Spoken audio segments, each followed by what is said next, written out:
कहानी शुरू होती है एक सुनसान घर से, जहाँ एक अकेली लड़की जिसका नाम बेलिन है अपनी सुकून भरी जिंदगी जी रही होती है। लेकिन उसकी यह खामोशी तब टूटती है जब रात के अंधेरे में अचानक घर की लाइट्स अपने आप जलने और बुझने लगती है। बाहर से कचरे के डिब्बे गिरने की आवाज आती है और बेलिन को लगता है शायद कोई भटका हुआ जानवर होगा। और जब वह चेक करने के लिए उठती है तो पूरे घर की बिजली गुल हो जाती है। सीढ़ियों के पास उसे एक अजीब सी सरसराहट सुनाई देती है और तभी कॉरिडोर में एक लंबा डरावना सा साया तेजी से गुजरता है। अब बेलिन की धड़कनें बढ़ चुकी हैं, क्योंकि अब उसे एक ऐसी चीख सुनाई देती है जो किसी इंसान की तो बिल्कुल नहीं हो सकती। उसे समझ आ जाता है कि घर में कोई खतरनाक चीज घुस आई है और वह तुरंत अपने कमरे की तरफ भागती है। बेड के नीचे छुपने की कोशिश करती है, पर वहाँ पहले से ही काफी सामान भरा होता है, इसलिए वह जल्दी से एक सूटकेस खींचती है ताकि जगह बन सके। पर अफसोस, उस सूटकेस की आवाज उस दुश्मन को उसका ठिकाना बता देती है। बेलिन जल्दी से बेड के नीचे दुबक जाती है और अपनी सांसें रोक लेती है, पर तभी वह शैतान दरवाजा तोड़कर कमरे में दाखिल होता है और सीधा बेड के ऊपर चढ़ जाता है। बेलिन बेड के नीचे सांस रोके पड़ी थी, तभी वो शैतान बेड के ऊपर से कूदकर नीचे आता है और बेलिन को उनके अजीब से पंजे दिखते हैं। 5 उंगलियां पर हड्डियां, एकदम टेढ़ी मेढ़ी, जैसे वो इस दुनिया का हो ही नहीं। खुशकिस्मती से वो क्रीचर खिड़की से बाहर निकल जाता है और बेलिन तुरंत उठकर खिड़की लॉक कर देती है। उसे लगा अब वो सेफ है, पर असली नाइटमेयर तो अब शुरू होनी थी। बेलिन हिम्मत करके कॉरिडोर में आती है और देखती है कि मेन दरवाजा खुला है। वो भागकर उसे लॉक तो कर देती है, पर तभी अचानक पूरे घर की लाइट्स, टीवी और म्यूजिक सिस्टम अपने आप चालू हो जाते हैं और एक डर पैदा करने वाला लाइट शो शुरू हो जाता है। शोर इतना ज्यादा था कि बेलिन घबराकर सारे प्लग्स निकाल देती है और घर में एक ऐसी खामोशी छा जाती है जो पहले वाले शोर से भी ज्यादा खतरनाक लग रही थी। बेलिन तुरंत फोन उठाती है, पर वहाँ से सिर्फ एक अजीब सी नॉइज आ रही थी, क्योंकि शायद किसी ने फोन की लाइन पहले ही काट दी थी। अब वो अकेली है, बिना किसी मदद के, और वो चीज अब भी कहीं न कहीं आस पास ही है। अचानक किचन का फ्रिज भी पागल हो जाता है। उसका दरवाजा बार बार अपने आप खुलने और बंद होने लगता है और लाइट्स फिर से दीवानों की तरह फ्लैश करती हैं। बेलिन डर के मारे किचन के एक कोने में दुबक जाती है और उसकी आंखों के सामने ये सब हो रहा होता है, जो किसी हॉरर मूवी से कम नहीं था। तभी खामोशी छा जाती है, पर बेलिन को एहसास होता है कि उस क्रीचर के पास इलेक्ट्रॉनिक चीजों और ऑब्जेक्ट्स को कंट्रोल करने की ताकत है। अचानक फोन की एक बीप उस शैतान का ध्यान बेलिन की तरफ खींच लेती है। बेलिन एक शीशे के रिफ्लेक्शन में देखती है कि वो क्रीचर धीरे धीरे उसकी तरफ बढ़ रहा है और अपने अजीब से हाथों से फोन को वापस जगह पर रख देता है। बेलिन की सांसें अटक जाती हैं जब वो देखती है कि वही अजीब पंजे अब किचन के फ्रिज को पकड़ रहे हैं। मौत एकदम सामने थी, पर बेलिन हार नहीं मानती। वो अपनी पूरी ताकत से फ्रिज का दरवाजा धकेलती है और जब तक वो क्रीचर संभलता वो दरवाजे की तरफ भागती है। लेकिन उस शैतान की ताकत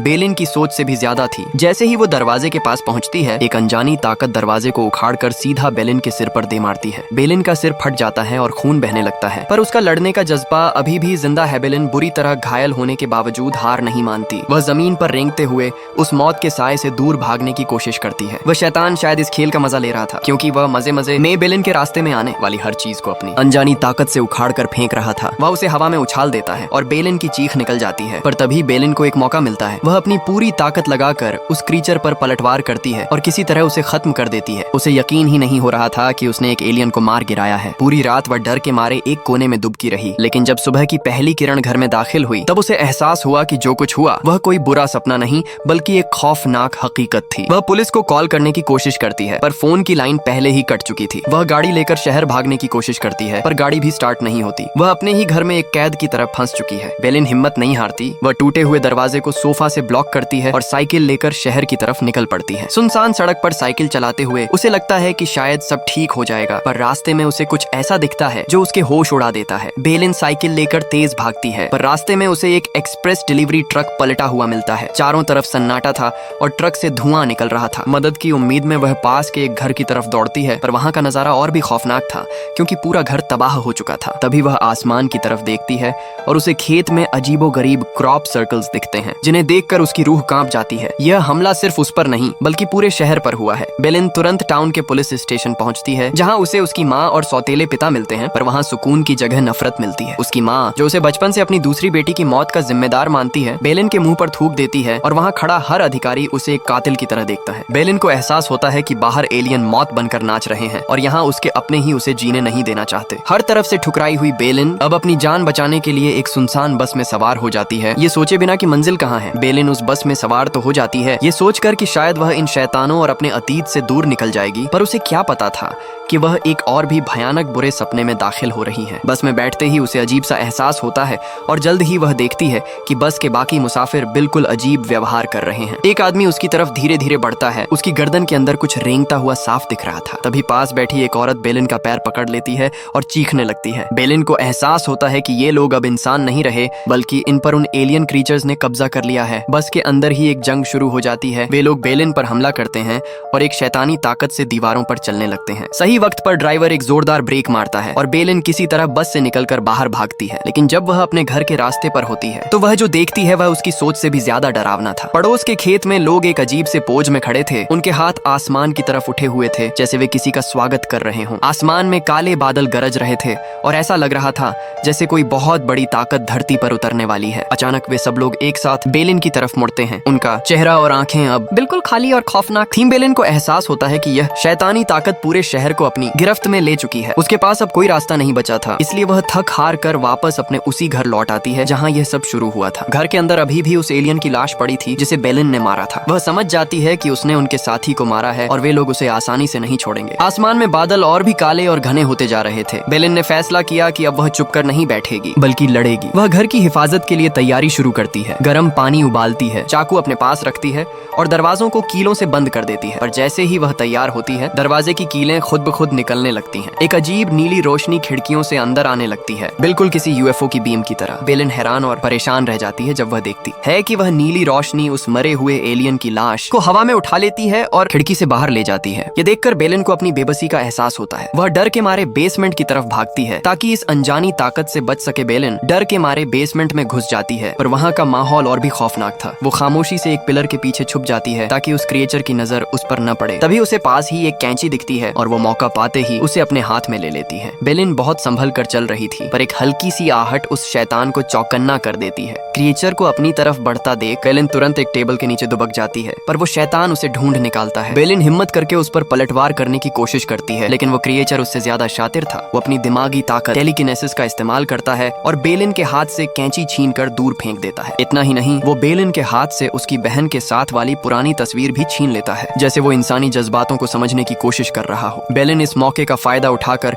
बेसमेंट से बाहर किचन की तरफ भागती है, पर अभी वो सांस भी नहीं ले पाई थी कि वही शैतान किचन में उस पर हमला कर देता है। दोनों के बीच एक खतरनाक झड़प होती है जहाँ बेलिन अपनी जान बचाने के लिए जी जान से लड़ रही है। बेलिन के पास अब एक ही रास्ता था, अपनी पूरी ताकत से लड़ना। जैसे ही वह शैतान उस पर झपट्टा मारता है, बेलिन किचन में रखा हुआ खौलता हुआ पानी उस पर उलट देती है। गर्म पानी पड़ते ही वह क्रीचर दर्द से बिलबिलाने लगता है और पीछे हट जाता है। बेलिन इस मौके का फायदा उठाती है और उस पर एक के बाद एक हमला करती है, पर तभी उसका पैर फिसल जाता है और शैतान को संभलने का समय मिल जाता है। बेलिन बेबसी में खिड़की से बाहर निकलने की कोशिश करती है, पर एक अनजानी ताकत उसे वापस खींच लेती है। बाथरूम में पहुंचकर बेलिन अपनी पूरी ताकत लगाती है और वहां रखे मॉप से उस शैतान पर वार करती है। एक घमासान लड़ाई के बाद बेलिन किसी तरह उस क्रीचर को एक कबर्ड के अंदर धकेल देती है और उसे वहां कैद कर देती है।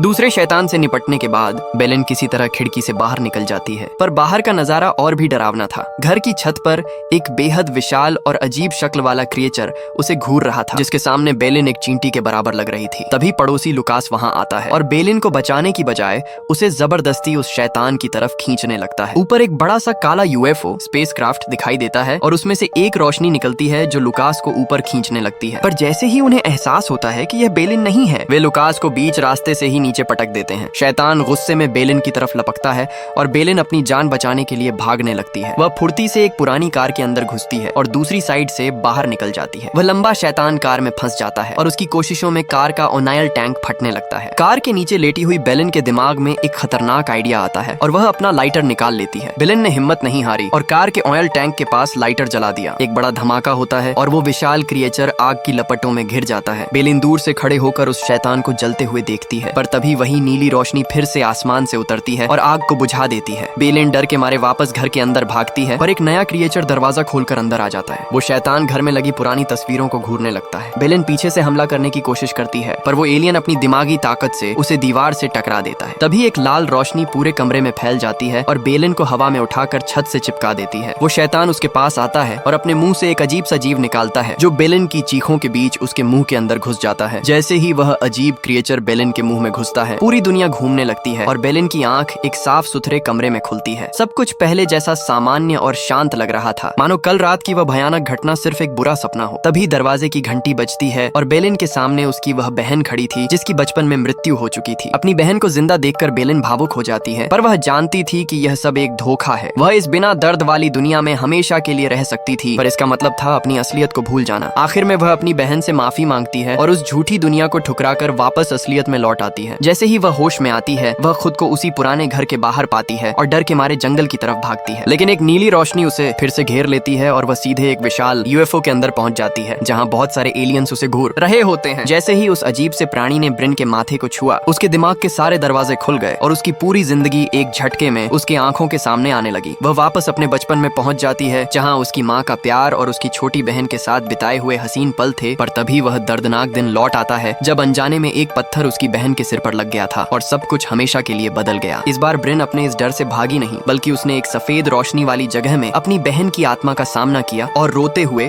अपने उस गुनाह की माफी मांगी, जिससे उन दोनों के बीच का सालों पुराना घाव आखिरकार भर गया। ये सब वो अजीब एलियंस बड़े ध्यान से देख रहे थे और उन्होंने इंसानों के इस अनोखे एहसास को किसी बहुत ही ताकतवर शक्ति तक पहुंचा दिया, जिसके तुरंत बाद एक तेज रोशनी चमकी और ब्रिन सीधे आसमान से जमीन पर आ गिरी। हैरानी की बात तो ये थी कि उसे एक खरोंच तक नहीं आई थी और उसके दिल पर रखा सालों का बोझ अब हमेशा के लिए गायब हो चुका था। जिसके बाद वह अचानक अपने उसी छोटे से शहर में एक नई जिंदगी की शुरुआत करते हुए मुस्कुराती हुई नजर आती है। अब उस गांव का पूरा माहौल एकदम खुशमिजाज हो चुका था। जहां पहले सब ब्रिन से नफरत करते थे, अब वही लोग मुस्कुराकर उसके साथ खड़े थे। एक रात जब वह पार्टी में पूरी खुशी से डांस कर रही होती है, तो लगता है जैसे उस पर लगा वह कातिल का दाग हमेशा के लिए मिट गया हो। पर तभी एक दिल दहला देने वाला सच सामने आता है कि वो अजीब एलियंस वहां से कभी गए ही नहीं, बल्कि उन्होंने इंसानों के साथ मिलकर रहने का फैसला कर लिया और अब चुपचाप छतों पर बैठकर उन सब पर नजर रख रहे हैं। ये हैप्पी एंडिंग देखने में जितनी परफेक्ट लग रही थी, असल में उतनी ही ज्यादा डरावनी और अजीब थी। यह रोंगटे खड़े कर देने वाली कहानी हमेशा के लिए यहीं खत्म हो जाती है।